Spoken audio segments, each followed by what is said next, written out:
Selamat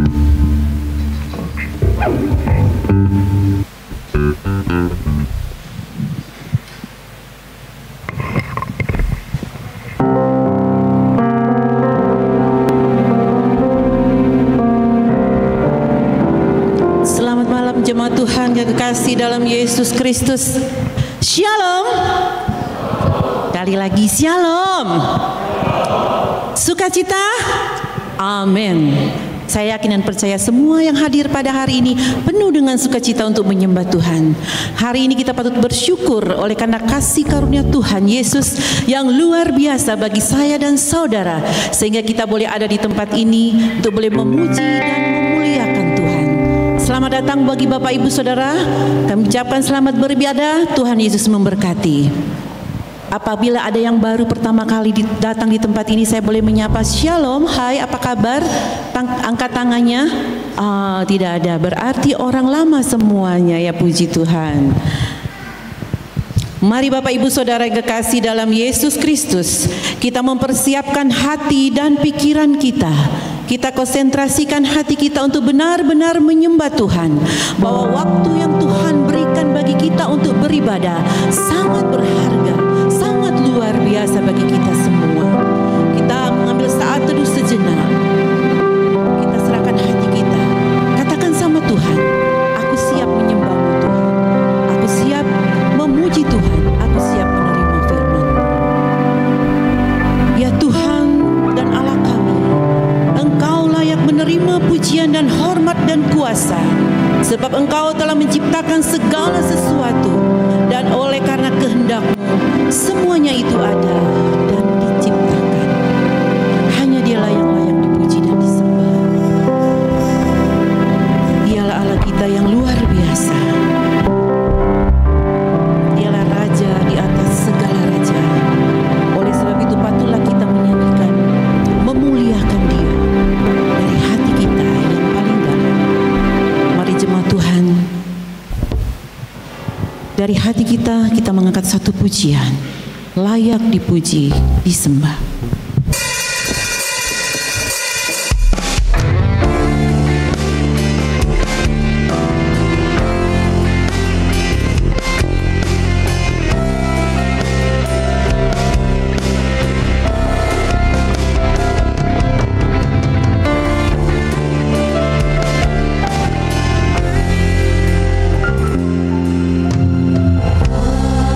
Alam semesta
memberitakan pekerjaan tangan-Mu yang ajaib.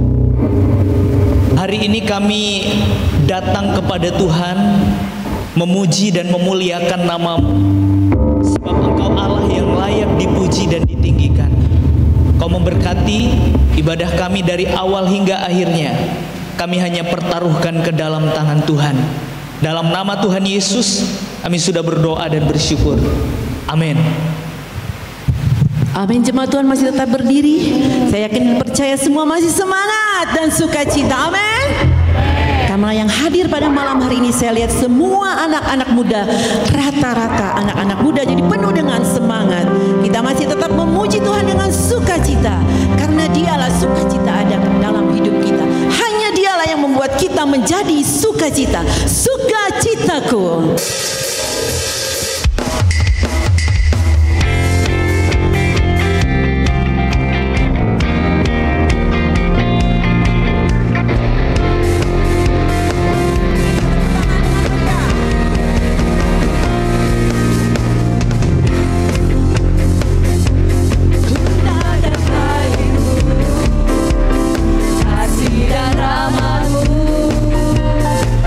Tercurah bagiku.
dengan penuh semangat.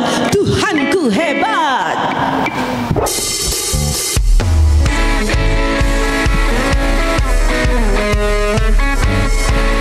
Mari anak muda, pujian dengan penuh semangat.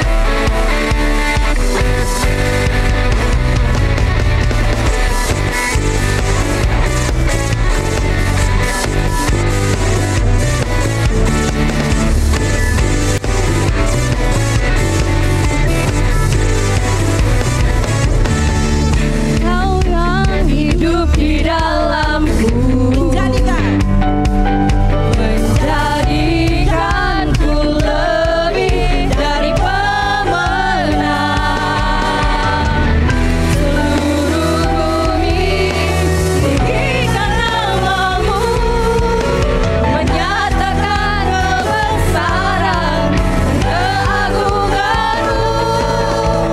Yesus, Tuhanku pemenang, Raja segala raja, kekuatanmu ajaib dan perkasa.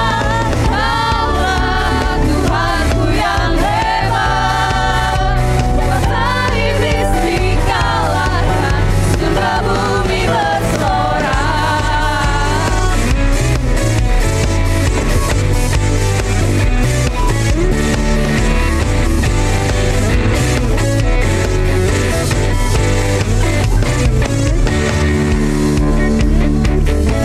Dalamku,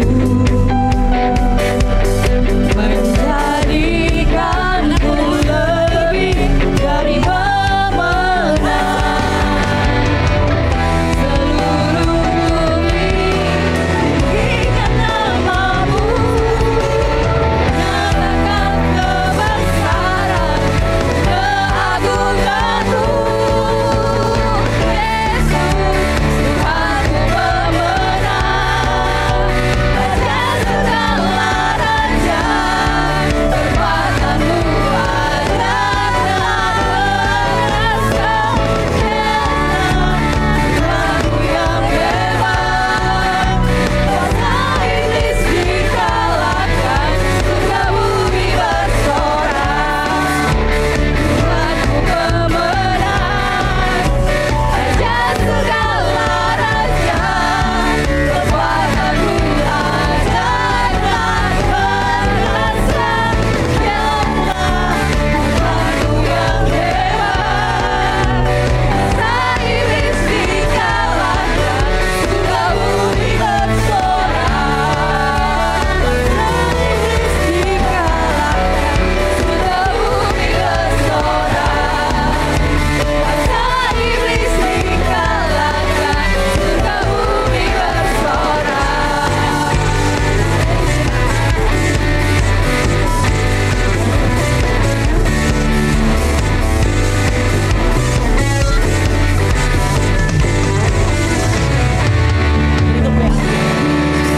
Haleluya. Saya yakin dan percaya semua sudah penuh dengan semangat dan sukacita. Amin. Mana aminnya? Amin. Haleluya. Bapak Ibu Saudara jemaat yang terkasih dalam Yesus Kristus, saatnya kita akan mendengarkan firman Tuhan yang akan menguatkan, meneguhkan dan mengajak kita. Marilah kita benar-benar bersiapkan hati kita untuk mendengarkan firman. Sebelumnya kita mengangkat satu Firman-Mu berkata, Kau besertaku, maka kuat roh dan jiwaku.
mempelajarinya bersama-sama. Mohon tuntunan Roh Kudus bagi kami, agar firman Tuhan kami pahami dengan baik, dan kami juga diberi kekuatan untuk melakukannya, untuk menerapkannya dalam kehidupan kami setiap hari. Segala gangguan yang mau mengalihkan perhatian kami dalam belajar firman-Mu, kami tolak di dalam nama Tuhan Yesus, nama yang berkuasa itu. Terima kasih Bapa di surga, kami siap mendengar firman-Mu. Dalam nama Tuhan Yesus kami berdoa. Haleluya. Amin. Silakan duduk.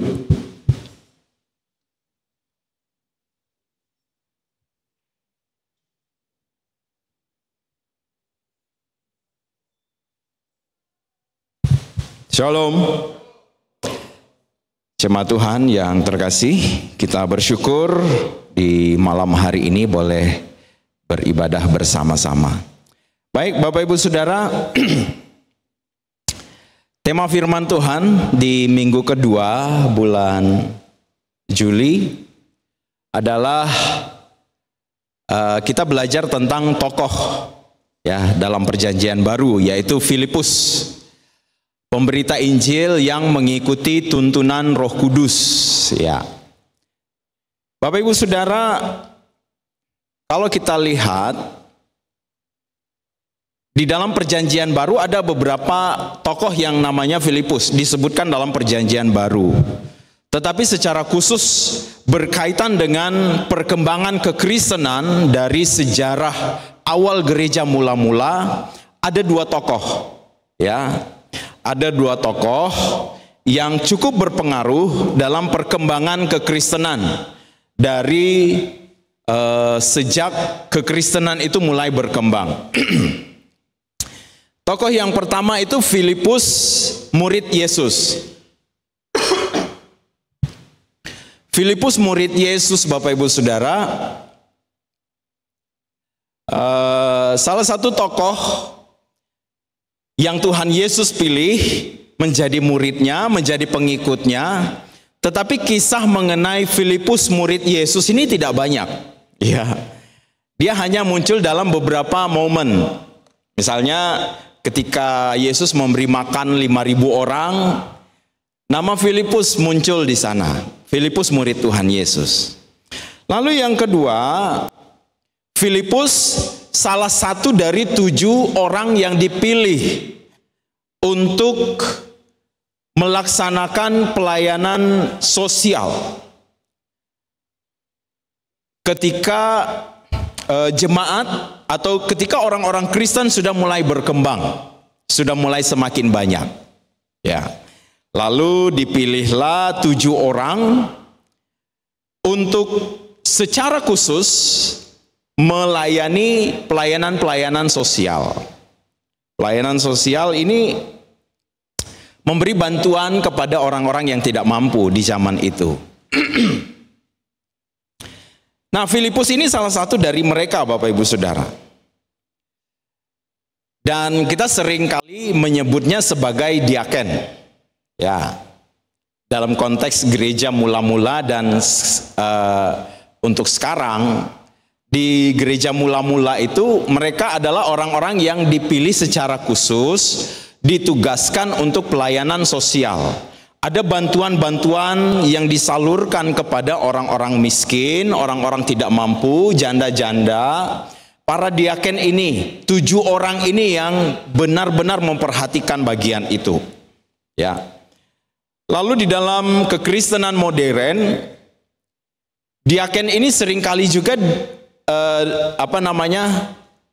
menyebutkan orang-orang yang terlibat di dalam pelayanan di gereja. Orang awam, Bapak Ibu Saudara, kaum awam yang terlibat di dalam pelayanan di gereja, mereka ditabiskan.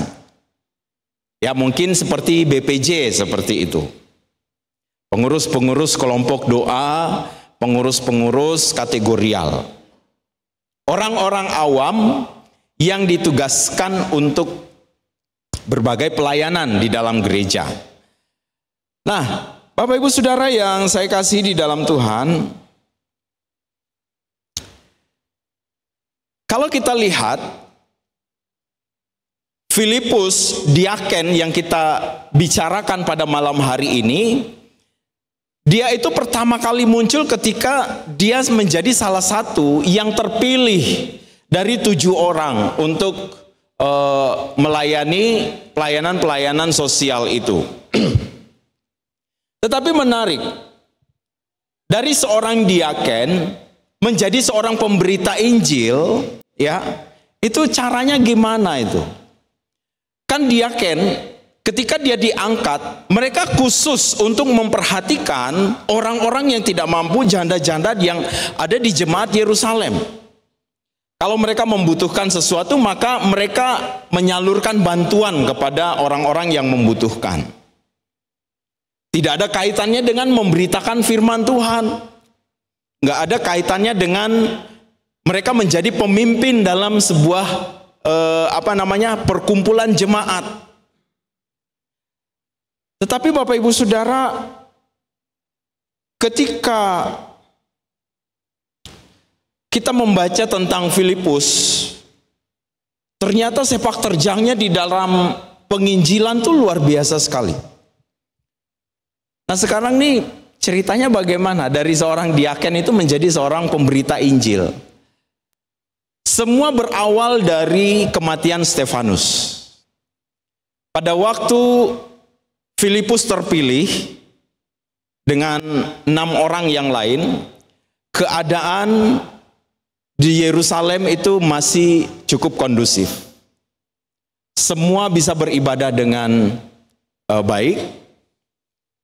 Tetapi Bapak Ibu Saudara, semakin lama kondisi ini semakin memburuk. Sampai pada akhirnya Stefanus ditangkap. Lalu dalam sebuah pembelaan, Stefanus menyampaikan pembelaannya. Dan ketika Stefanus melihat ke atas, dia melihat Yesus sedang berdiri di sebelah kanan Bapa. Semua orang yang hadir di ruangan itu berteriak. Mereka menuduh dan menganggap Stefanus menghujat Allah. Sehingga mereka memukuli Stefanus beramai-ramai. Dia diseret keluar dari ruangan itu. Lalu dia dilempari dengan batu sampai mati. Sejak saat itu Bapak Ibu Saudara, penganiayaan, penindasan terhadap orang-orang percaya semakin berkembang. Bahkan semakin tidak terkendali.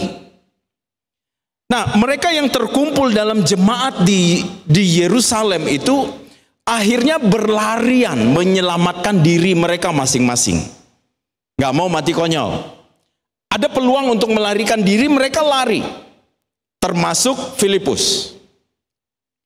Ketika Filipus melarikan diri, Bapak Ibu Saudara, akhirnya dia sampai di sebuah kota. Ya, yaitu sampai di Samaria. Nah, ketika dia di Samaria, dia mulai tertarik untuk menceritakan tentang Yesus Kristus, tentang Mesias kepada orang-orang yang ada di sana. Ketika dia menceritakannya kepada orang-orang yang ada di sana, mereka cukup tertarik.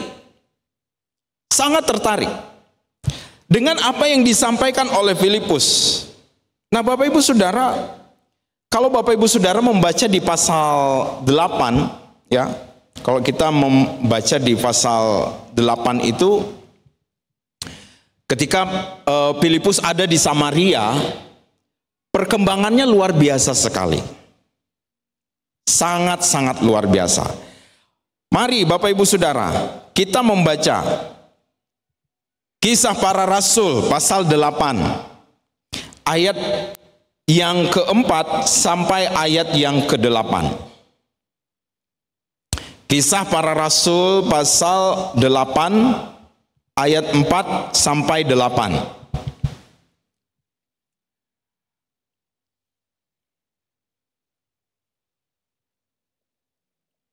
Mari kita baca bagian firman Tuhan ini bersama-sama. Filipus di Samaria. 2, 3. Mereka yang tersebar itu menjelajah seluruh negeri itu sambil memberitakan Injil. Dan Filipus pergi ke suatu kota di Samaria dan memberitakan Mesias kepada orang-orang di situ. Ketika orang banyak itu mendengar pemberitaan Filipus dan melihat tanda-tanda yang diadakannya, mereka semua dengan bulat hati menerima apa yang diberitakannya itu. Sebab dari banyak orang yang kerasukan roh jahat, keluarlah roh-roh itu sambil berseru dengan suara keras. Dan banyak juga orang lumpuh dan orang timpang yang disembuhkan. Ayat 8, maka sangat besarlah sukacita dalam kota itu. Ini peristiwa yang terjadi di Samaria, di daerah Samaria. Ketika Filipus memberitakan Mesias, ada banyak orang menerima. Nah, Bapak Ibu Saudara yang saya kasih di dalam Tuhan Yesus Kristus, ini awal mula seorang Filipus keluar dari Yerusalem, dari seorang yang dikhususkan untuk pelayanan meja, berubah menjadi seorang pemberita Injil. Ketika dia keluar, dia mulai menceritakan tentang Mesias kepada orang lain. Nah, Bapak Ibu yang saya kasih di dalam Tuhan, perkembangan yang terjadi di Samaria itu cukup luar biasa, sehingga menjadi buah bibir dari orang-orang yang ada di Yerusalem. Mereka menceritakan perkembangan yang ada di sana, sehingga Paulus dan Yohanes itu tertarik melihat apa yang sedang terjadi di Samaria. Akhirnya Petrus dan Yohanes pergi ke Samaria. Dan ketika mereka sampai di Samaria, mereka sangat terkagum-kagum melihat berkat Allah yang diberikan kepada pelayanan yang Filipus lakukan. Bapak Ibu, itu pelayanan dan perkembangan yang terjadi. Filipus memberitakan tentang Mesias. Dan pada satu momen khusus, Bapak Ibu Saudara, dia juga diperintahkan lewat perantaraan malaikat Tuhan, dia memberitakan Injil Mesias kepada sida-sida yang pulang dari Yerusalem. Diceritakan sida-sida ini dari Ethiopia. Dia pulang dari Yerusalem, pulang beribadah. Ya, Bapak Ibu Saudara, ternyata cerita tentang Tuhan orangnya Israel itu sampai ke Ethiopia. Sehingga orang-orang kafir, orang-orang Ethiopia yang ada di sana mau juga pergi menyembah, beribadah kepada Tuhannya orang Israel itu. Walaupun waktu mereka pergi, mereka bukan pergi menyembah Allah karena mereka sudah menerima Yesus sebagai Tuhan dan Juru Selamat. Ketika ibadahnya selesai, dia kembali. Malaikat Tuhan bilang sama Filipus, pergi ke jalan yang sunyi, jalan yang turun dari Yerusalem ke Gaza. Kenapa disebut sunyi? Karena tidak ada penghuni di sana. Jalan itu melewati padang gurun. Ada beberapa jalan dari Yerusalem ke Gaza. Beberapa jalan itu terdapat beberapa orang menghuni di pinggir-pinggir jalan. Tetapi jalan yang dimaksud ini sunyi sekali, Bapak Ibu Saudara. Filipus pergi ke sana. Dan atas tuntunan roh, dia melihat kereta sida-sida itu lewat. Dia mendengar sida-sida ini sedang membaca kitab Nabi Yesaya. Ya. Mungkin dia membeli kitab Nabi Yesaya itu di Yerusalem. Karena perjalanan jauh ya, supaya ada yang dibaca barangkali. Ya. Membeli untuk membacanya. Lalu Bapak Ibu Saudara, roh menyuruh Filipus untuk menghampiri kereta itu. Lalu singkat cerita, Filipus bilang, ngerti nggak sama apa yang kamu baca? Sida-sida bilang tidak. Bagaimana mungkin saya bisa mengerti kalau tidak ada yang menuntun saya untuk hal itu? Nah, Bapak Ibu Saudara, sida-sida itu mempersilahkan Filipus naik, lalu Filipus mulai menceritakan tentang Mesias, tentang Injil kepada sida-sida itu. Filipus dengan mudah menceritakannya karena dia sudah melakukannya beberapa kali. Di Samaria ada cukup banyak orang yang menerima pemberitaannya. Lalu dengan sangat mudah dia menceritakan tentang Yesus Kristus, tentang Injil itu kepada sida-sida itu. Lalu Bapak Ibu Saudara, sida-sida itu percaya dan minta untuk dibaptis. Akhirnya Filipus membaptis dia. Setelah dibaptis, Roh Allah langsung membawa Filipus ke tempat yang lain. Sampai dia di Asdod. Asdod ini adalah kota orang Filistin. Nanti dari Asdod dia kembali melakukan perjalanannya sampai di Kaisarea kembali. Dan dia tinggal di Kaisarea. Bapak Ibu Saudara yang saya kasih di dalam Tuhan,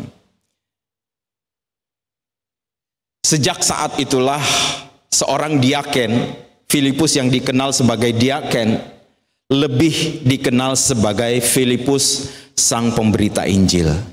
Di Kisah Rasul 21 ayat 8, ketika Paulus berkunjung ke Kaisarea, dia bilang mereka masuk ke rumah Filipus pemberita Injil itu. Nah, Bapak Ibu yang saya kasih di dalam Tuhan, Filipus sendiri dikaruniai 4 orang anak, putri semua. Dan lebih hebatnya lagi, 4 orang putri anak dari Filipus itu punya karunia untuk bernubuat. Ini luar biasa sekali. Bapak Ibu Saudara bisa lihat di Kisah Rasul 21 ayat 9. Nah, Bapak Ibu Saudara, apa yang membuat kisah Filipus ini menjadi cukup terkenal dalam pekabaran Injil? Mari kita lihat pribadinya Bapak Ibu Saudara. Di dalam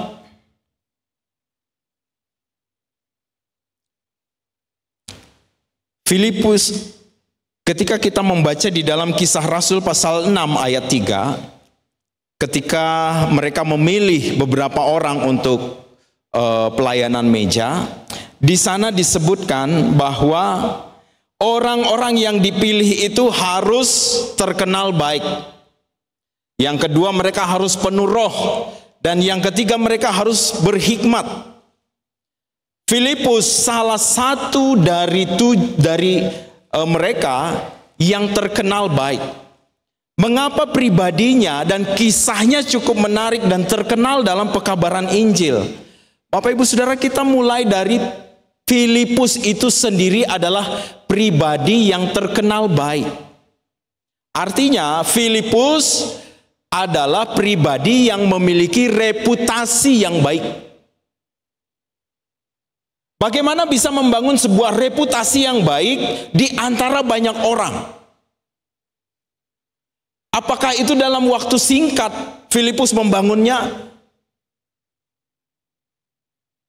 Apakah karena ada kontribusi yang sangat nyata Filipus lakukan buat jemaat di sana? Bapak Ibu Saudara, reputasi yang dibangun oleh Filipus ini adalah reputasi yang dia lakukan secara konsisten, melakukan kebenaran, melakukan kebaikan, taat firman Tuhan, taat kepada perintah Tuhan Yesus, konsisten melakukannya dalam waktu yang cukup panjang. Sehingga ketika ditanya, siapa yang terkenal baik di antara kalian? Mereka bilang ada Stefanus, ada Filipus, beberapa orang lain. Reputasi dibangun dalam waktu yang panjang, konsisten, melakukan kebenaran. Bapak Ibu Saudara yang saya kasih di dalam Tuhan, seorang yang setia mengikuti ajaran Yesus Kristus, setia di dalam melakukan firman Tuhan, dalam kehidupannya sehari-hari, taat melakukan kebaikan setiap hari, dengan kasih yang sungguh-sungguh, tanpa ada maksud yang tidak benar, akan melahirkan reputasi yang baik. Dan lebih hebatnya lagi, yang mengaku Filipus adalah orang baik, semua jemaat. Semua jemaat. Bukan Filipus sendiri, Bapak Ibu Saudara. Dan ini terbalik dengan apa yang disampaikan dalam Amsal 20 ayat 6. Di sana berkata begini, banyak orang menyebut diri baik.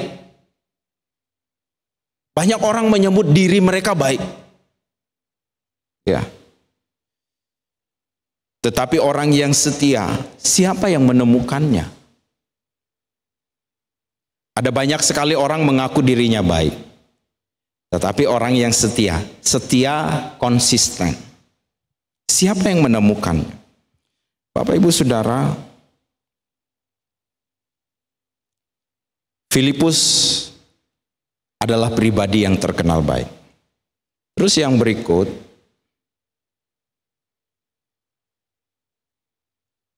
bisa bantu lanjut? Ya, Filipus adalah pribadi yang penuh roh.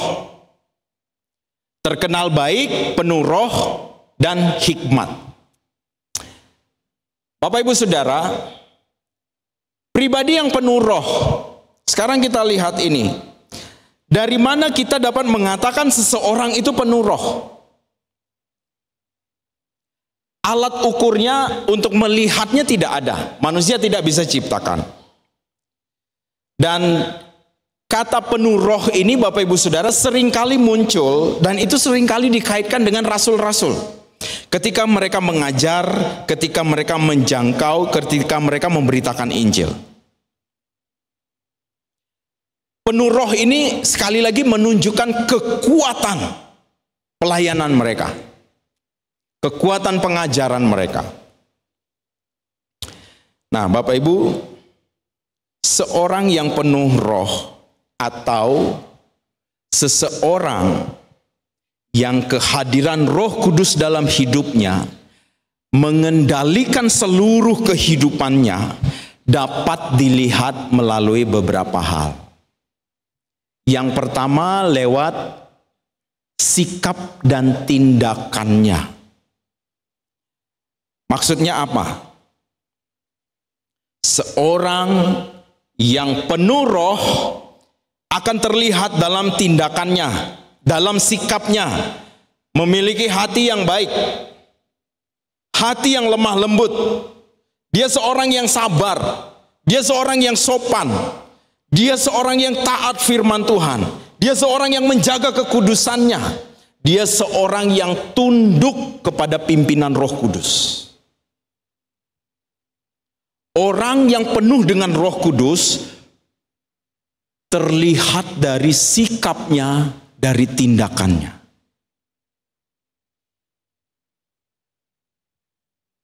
Bukan dari bahasa roh.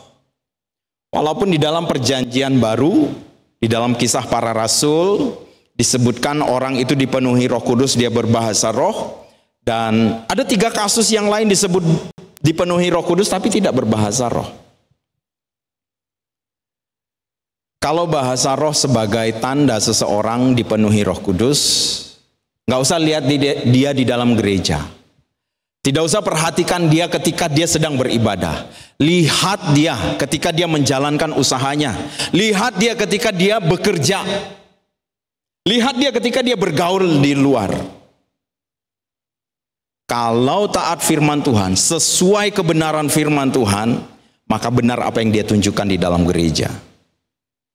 Tapi kalau di gereja berbahasa roh, di luar tidak seperti orang yang mengenal Tuhan, itu munafik. Tapi kalau orang yang dipenuhi Roh Kudus, seperti yang dimaksudkan kepada seorang Filipus, dalam sikapnya, dalam tindakannya, semua kebenaran muncul. Gak ada yang bisa bantah itu. Dia pasti dipenuhi Roh Kudus. Nah, Bapak Ibu Saudara, orang yang dipenuhi Roh Kudus menghasilkan buah-buah roh. Percaya kepada tuntunan Roh Kudus, percaya kepada rancangan Allah dalam kehidupannya.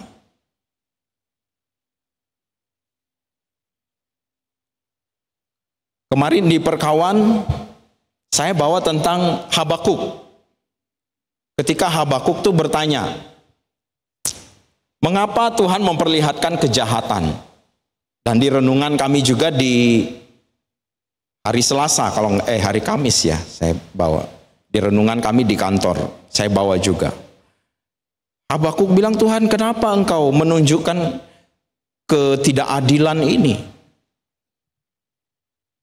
Cara berpikir seorang Habakuk itu linier. Saya sebut linier.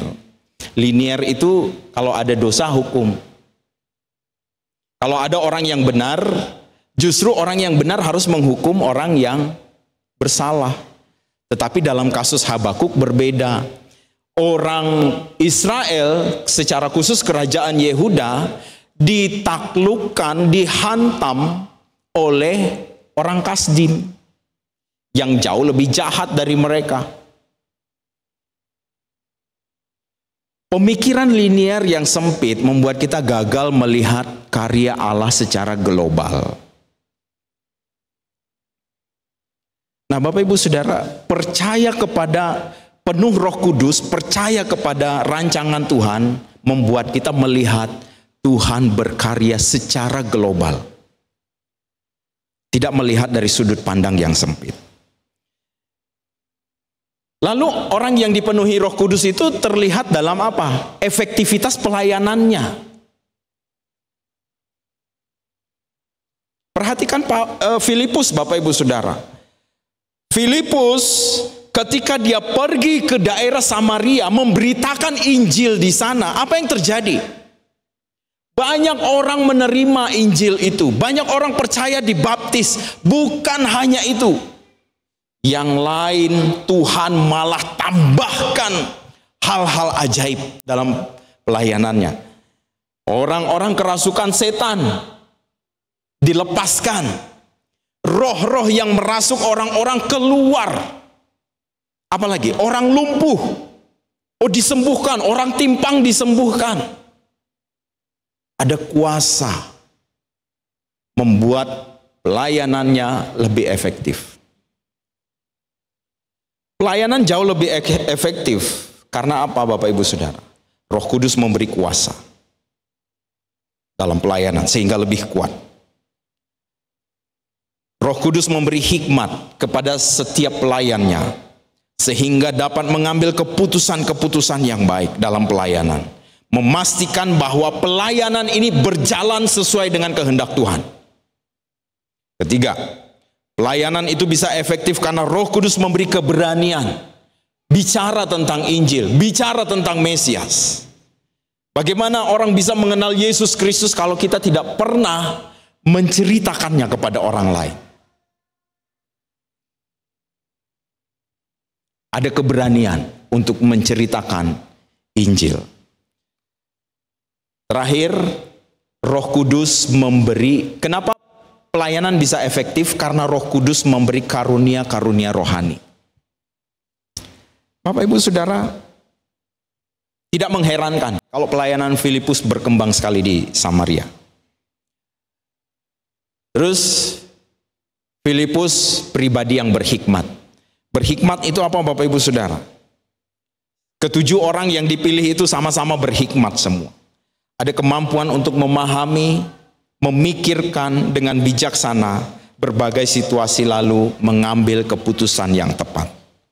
Lalu mempertimbangkan pelayanan-pelayanan yang mana yang sesuai dengan kehendak Tuhan dan mana yang tidak.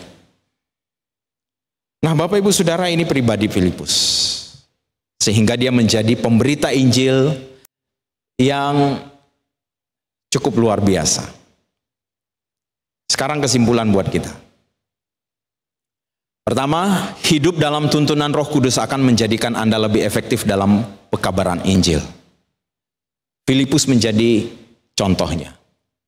Hidup dalam tuntunan Roh Kudus menjadikan kita semua efektif dalam pemberitaan Injil.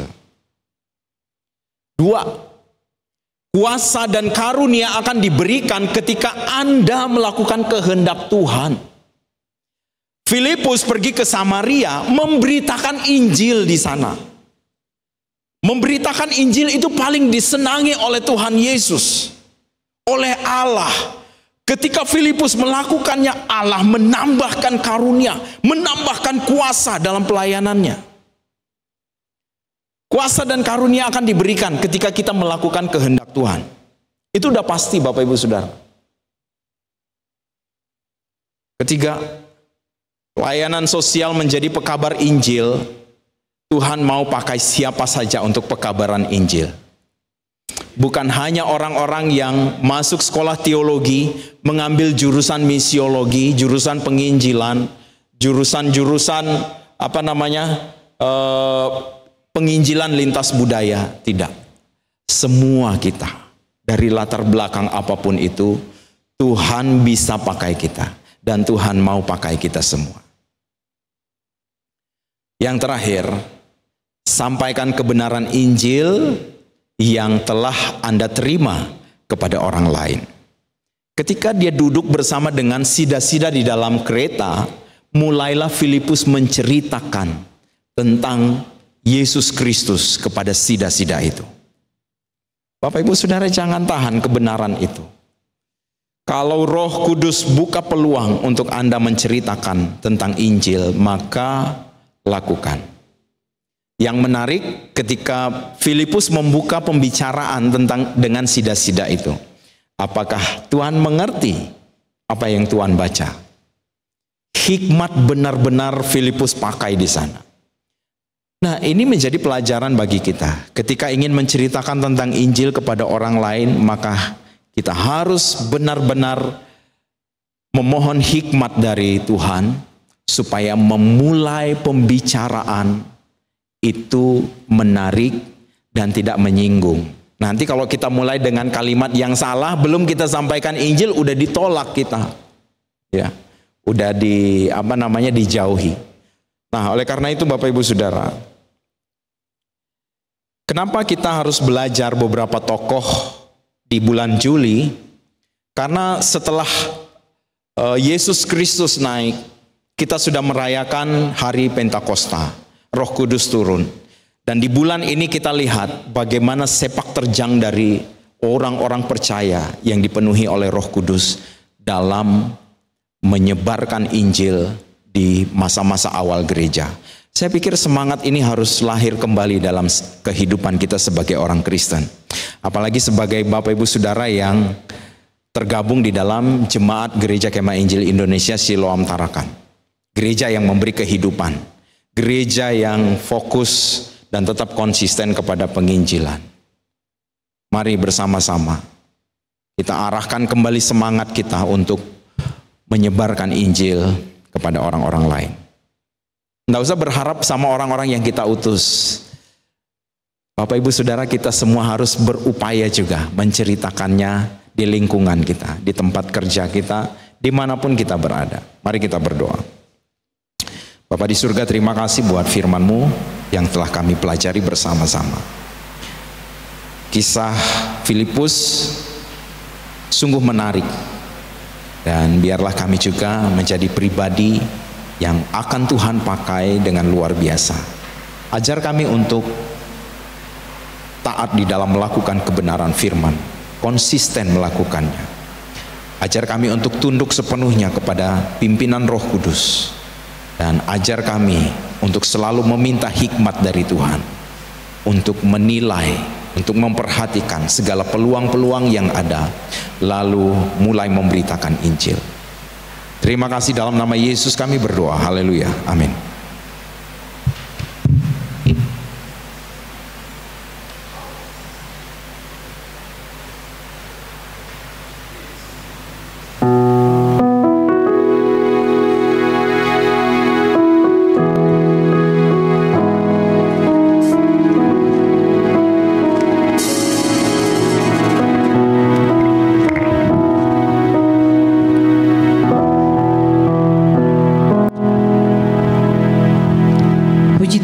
Atas firman Tuhan yang sudah disampaikan oleh hambanya Bapak Pendeta Frans Yusuf, yang boleh menguatkan, meneguhkan kita dan mengingatkan kita semua, saya dan saudara, untuk menjadi saksi Tuhan, menyampaikan kabar keselamatan dimanapun Tuhan izinkan kita berada.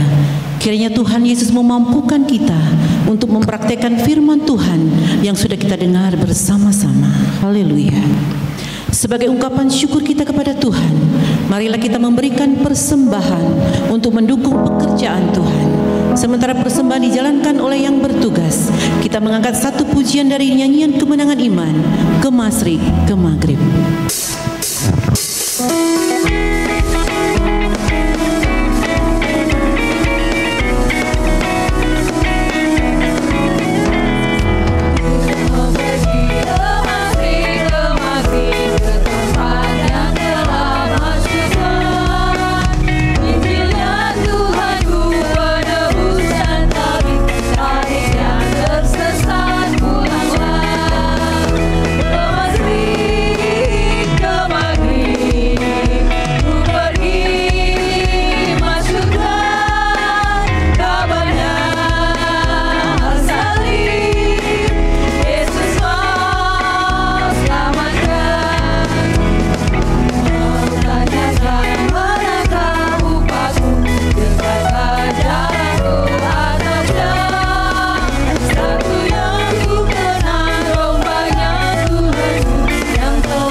Dalam doa. Ya Tuhan, kami bersyukur pada malam hari ini kami boleh ngambil bagian untuk memberikan persembahan. Kiranya Tuhan berkati persembahan ini, biarlah persembahan ini berguna bagi jemaat di tempat ini. Berkati setiap pengurus yang mengelolanya, berkati setiap pekerjaan, bahkan usaha jemaat Tuhan yang sudah memberi. Terpuji nama-Mu ya Bapa, kami menyerahkan ini semua ke dalam tangan Tuhan, dalam nama Yesus. Amin. Amin. Terima kasih Bu Dika. Kita akan mendengarkan berita gereja yang akan dilihat dari slide video kita ya. Mari kita saksikan bersama. Shalom, selamat hari Minggu dan selamat beribadah untuk kita semua. Kita panjatkan puji syukur kepada Tuhan kita Yesus Kristus. Kita bisa bersama-sama beribadah pada hari ini di Gereja Kemah Injil Indonesia Jemaat Siloam Tarakan, gereja yang memberi kehidupan. Dan selamat beribadah juga kami sampaikan kepada jemaat tamu yang baru pertama kali hadir beribadah di GKI Jemaat Siloam. Senang bisa bertemu dengan Bapak Ibu sekalian. Demikian juga jemaat yang beribadah secara online atau live streaming melalui YouTube channel Gereja Kemah Injil Indonesia Jemaat Siloam. Kami ucapkan selamat beribadah dan selamat hari Minggu. Dan kami mengucapkan terima kasih juga bagi tim pelayanan yang telah memberi diri mengambil bagian dalam pelayanan hari ini, serta hambanya yang telah menyampaikan firman Tuhan untuk kita hari ini. Kiranya Tuhan Yesus memberkati. Jemaat sekalian, kami akan menyampaikan beberapa informasi terkait pelayanan di jemaat dan jadwal ibadah selama sepekan ke depan. Kiranya jemaat dapat menyimak video yang ditayangkan. Atas perhatiannya kami ucapkan terima kasih. Tuhan Yesus memberkati.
Demikian berita gereja yang sudah kita saksikan dan dengarkan bersama-sama, kiranya menjadi perhatian bagi kita semua dalam minggu ke depan ini.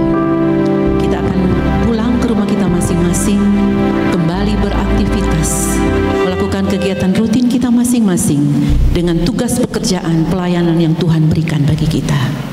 Tetaplah selalu setia kepada Tuhan dan selalu bersandar dan berserah kepadanya dan menjadi saksi Yesus dimanapun kita berada.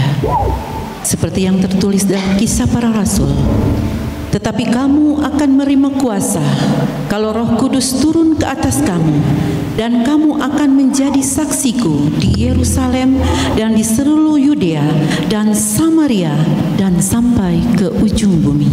Bagi kita umat percaya akan menerima kuasa dari Tuhan dimanapun dan kapanpun kita berada. Kita tidak perlu takut karena Tuhan bersama dengan kita. Kami terima. Jemaat Tuhan, mari bangkit berdiri.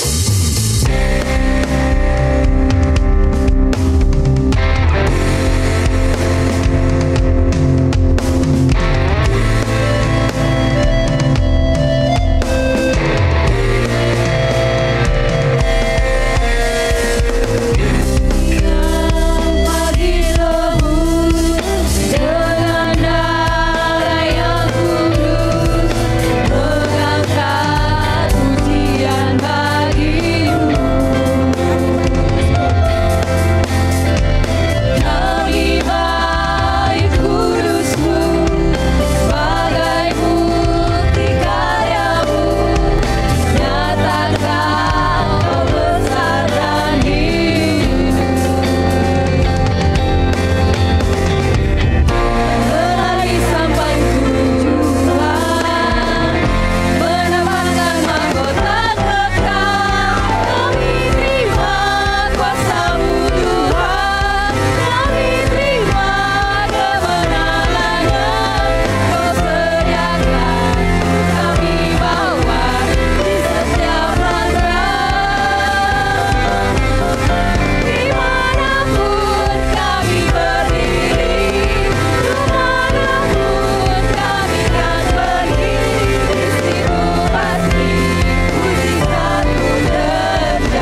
Mari kita berdoa.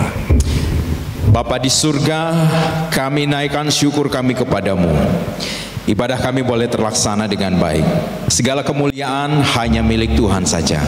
Kiranya ibadah kami hari ini menyenangkan hati-Mu, dan kami semua boleh diberkati, dikuatkan, dan diteguhkan kembali. Berkati seluruh jemaat-Mu dalam aktivitas sepekan ke depan. Kiranya Roh Kudus yang jaga dan pelihara, agar kami boleh mengerjakan apa yang Engkau percayakan dengan baik, dan nama Tuhan dimuliakan.